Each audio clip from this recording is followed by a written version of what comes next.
Today we are talking about King Arthur. Not too long ago, Hyres actually posted a long update post on King Arthur called King Arthur A Closer Look.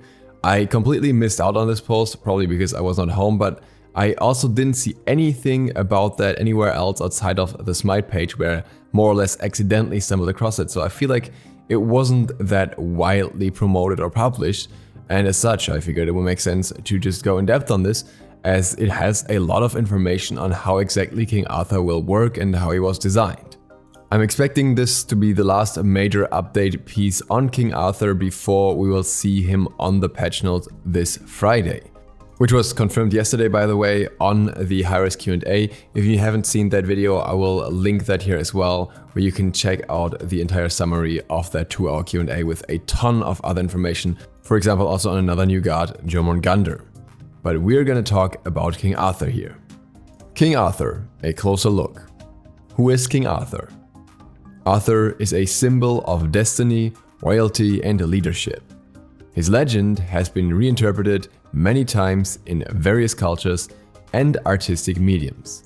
Although story has been told differently, a few things always stay true. He was destined to be a king from a young age, and he triumphs over any challenges along the way. He creates an era of peace in the kingdom of Camelot, uniting a war-torn country. He fights along with his chivalrous knights, leading by example instead of from a distance. He's the ultimate hero in a world filled with warfare, magic, and dragons. In this context, it's already important to say that the Pantheon here will be Arthurian, and the reasoning is basically in what we just heard. Titan didn't want to be bound to the definition of the Celtic Arthur, who has very little information in the first place, and they would rather go with a lot of freedom here from all different kinds of inspirations for Arthur and more of the general picture that people know of the character, and as such, they're going with a new pantheon for him. Our vision. King Arthur is a strong and benevolent ruler. His mythology tells of his rise to meet his destiny by acquiring the sword, Excalibur, that has supernatural qualities. We chose to focus mainly on Excalibur and his warrior king qualities for Smite's King Arthur. These themes will play a pivotal role in his artistic portrayal, his personality, and his ability kit. When researching Arthur, we chose a few different elements from multiple sources. No one author paints the complete picture of how we understand King Arthur. We wanted to clearly recognize his historical accomplishments, such as defeating the invading Saxons. We also wanted to include his godlike qualities, such as Excalibur and the magical teachings of his wizard advisor, Merlin, who will also be the next god afterwards. These two sides will be fused together within the Smite universe. Theme: Warrior King. Visuals: regal yet ready for battle at any time. Personality: kind, confident, passionate, skilled. Perspective: looked up to, a role model. I think it's interesting that some of the visual aspects here and the theme are honestly somewhat close to Tyr. Now, Tyr is not a warrior king, obviously, but he is this warrior that's ready for battle and has a decently looking armor as well, to say the least. And he's got a royal skin as well. But what seems to be very different in the theme of King Arthur in this aspect is that he also includes some magical aspects through Excalibur and through Merlin basically, and he also is of a very different personality, being a more friendly guy that kind of likes his supporters or whatever. King Arthur's legends will be seamlessly woven into Smite's lore. Hera is on her quest, her odyssey, to prove her leadership ability to the other gods and to save the world from Ragnarok. To do that, she must defeat Jormungandr, the world's serpent. She cannot defeat him without the help of Arthur and Merlin. Soon after Arthur's launch, we'll be expanding on what happened to Arthur in between his ancient mythology and the current Smite storyline. Camelot was also affected by Ragnarok, and Arthur's own kin, Mordred, sought to capitalize on the chaos to seize the throne. The Smite story will reveal what happened and why Arthur and Merlin are the keys to stopping this catastrophe. Now, this is something that again ties in more with Hi-Rez's new concept of focusing more on the story building and the lore around characters and the story of Smite altogether, kind of starting with Hera here and now working into all the new gods, and I'm pretty sure the storyline is going to continue even beyond Jormungandr with Set and Horus. Arthur's art style was heavily influenced by his legends and his proposed gameplay. We wanted to create an armor set that looked fit for the finest of kings.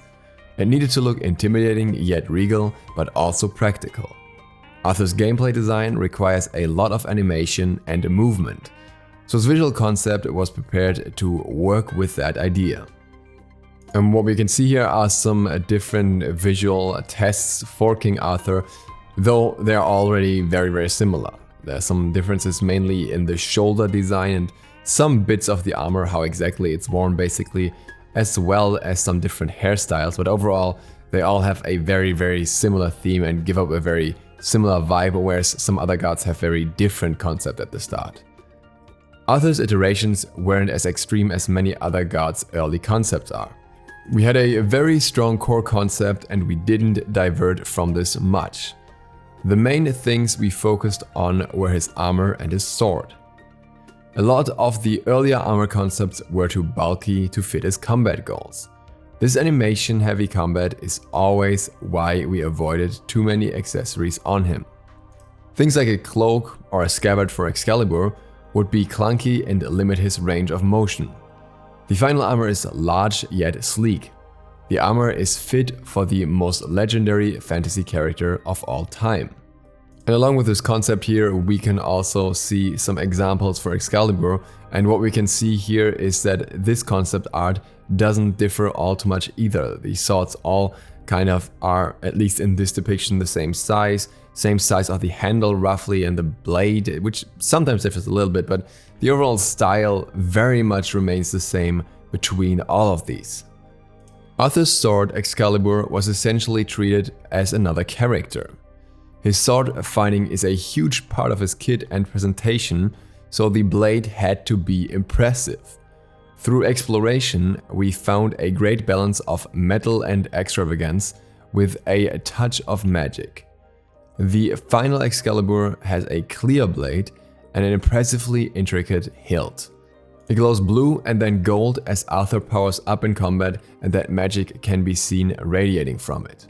And in this art we can see that the visual design for Arthur's sword goes very much in line with the character himself, with even the crown. You always see these themes of the metal gray, then something golden, and then something light bluish, aquamarine blue. So it's a pretty cool concept overall, I think.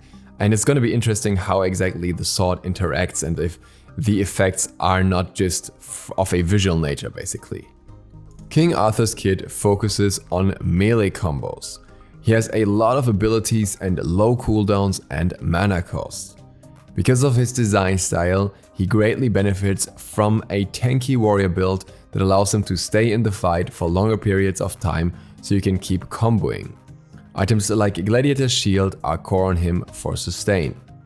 This is interesting because here they mention that he will have low cooldowns, but he will have mana cost. So even though he has a lot of ability, he's not gonna be another Cuchulainn essentially and have no mana and just stack rage instead, but again, is somewhat closer to Tyr, I suppose, even though apparently his stand swap will not work the same way.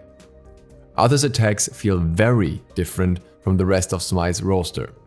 Most Smite gods are able to rotate extremely quickly and move in any direction while firing their abilities. Arthur's abilities have the movement and rotation driven by the animation. This creates a more action game feel. The god plays more like a Dark Souls or Monster Hunter character with a great sword. And we were of course inspired by games like God of War, Devil May Cry and Bayonetta as well. This to me sounds very cool, like a lot of these games are at least playstyle wise something that I really like, and I think it's gonna be cool to see how this animation exactly plays out. So as I understand it, it will be kind of like you use an attack and ability and it moves you forward with every single swing due to the animation, due to the heavy weapon like pulling you forward or pulling you in a direction of the swing at least. The question is how different it will feel from a dash, but we'll find out. His combo system was designed with a Smash Bros. Or SoulCalibur style in mind. Bonus points for Smash Bros. Concept when Smash Bros. Just came out. Which means the god has a large set of single abilities that players will need to string together on their own to create combos. We specifically designed the god not to have long scripted combos specified by the designer. As a result, King Arthur will most likely have a high skill cap. The amount of choices and different ways to execute his kit will be more freeform than any other god in Smite. The best Arthur players will need to change their loadout order for each situation instead of trying to repeat the same order of abilities each time. I think this is very interesting because usually some combo ends up being better than others, so you'll have to see what kind of interactions the abilities have for this to happen, but I really like that concept. King Arthur's unique gameplay features are animation-driven a kit to feel more like an action game character, a new stance switching system unlike any other god. His stance changes after each ability used. This was actually something that I predicted as a potential option, that after using the ability, in order to combo on, you switch stances, so I think it's really cool that that's actually becoming the reality now.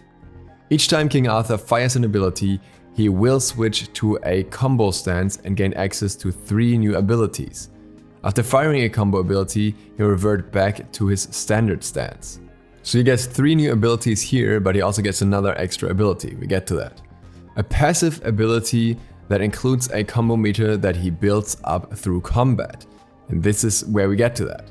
This allows King Arthur to use 2 different ultimate abilities based on how much meter he has gained.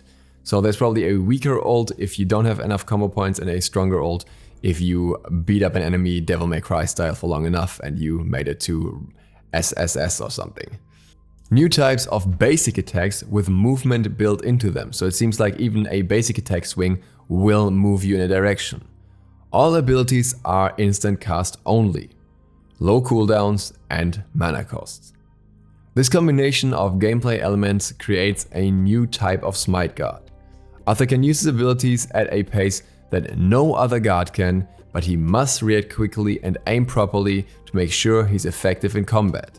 The character handles especially well with a controller, and the team is excited to see how the console player base feels about him.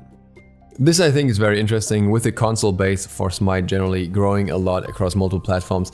Catering to that a little more is an interesting approach. I kind of like it, even though I'm one of the PC players, because I think it's cool to, experiment with something that your MOBA has over other MOBAs in many ways.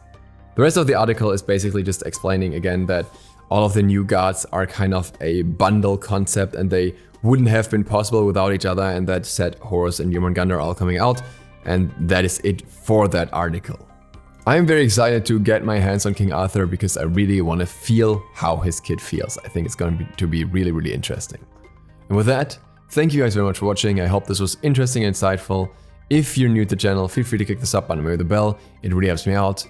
Again, if you haven't checked out yesterday's video, there is a ton of information on new Smite, upcoming changes for Season 6, new gods and everything else as well. So feel free to click that. See you for the next one tomorrow. DukeSloth out.